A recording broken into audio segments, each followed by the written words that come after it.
এত সুন্দর একটা রাধা গোবিন্দর মন্দির, তাও আবার নবদ্বীপ মায়াপুর ছাড়াও। কোথায় এটা সেটা অবশ্যই নাম বলে দেবো। তার আগে বলবো ভিডিওর স্ক্রিন না করে সরাসরি দেখতে থাকো।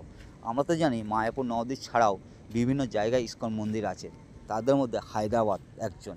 এই জায়গার নাম হচ্ছে ইসকন রাধা গোবিন্দ মন্দির।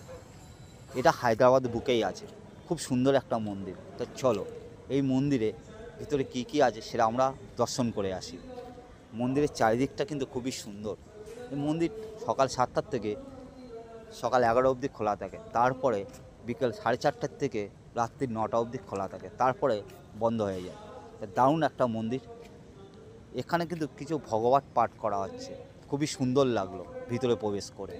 আরও আছে এখানে শ্রীকৃষ্ণের জন্ম থেকে কংসের পথ অবধি কিছু কিছু স্মৃতি এখানে তুলে ধরা হয়েছে, সেগুলো অবশ্যই তোমাদের ভিডিওর মাধ্যমে দেখিয়ে দেবো। এখানে কিন্তু ভগবত পাঠ হচ্ছে, খুবই সুন্দর লাগছে। মন্দিরের চারিদিকটা খুবই সুন্দর। তা আমি বলবো তোমরা যদি ট্যুরিস্ট প্লেসটা হায়দ্রাবাদে কোনোদিন এসে থাকো, তাহলে বলবে ইসকন মন্দির তো ঘুরে যেও, খুব সুন্দর লাগবে।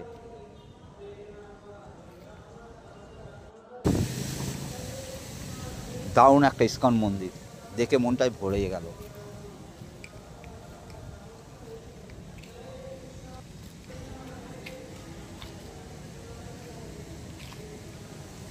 এই ঘরে আছে শ্রীকৃষ্ণর ছোট্টবেলা থেকে তার কংসের পথ অবধি কিছু স্মৃতি এখানে তুলে ধরা আছে। সেই ঘরের মধ্যে আমি প্রবেশ করলাম। শ্রীকৃষ্ণ ছোটোবেলাতে কী কী করেছিল সেটা এখানে তুলে ধরা আছে, দারুণ লাগছে। শ্রীকৃষ্ণ ছোটোবেলাতে ননি চুরি করেছিল, শ্রীকৃষ্ণ যত কীভাবে দড়ি বেঁধে রাখা ছিল, সব এখানে তুলে ধরা আছে।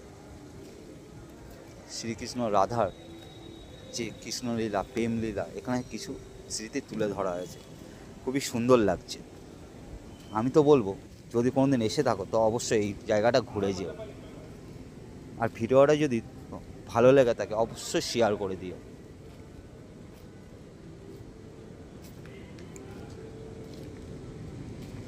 খুবই সুন্দর একটা ইসকন মন্দির, এসে মনটাও জুড়ে গেল।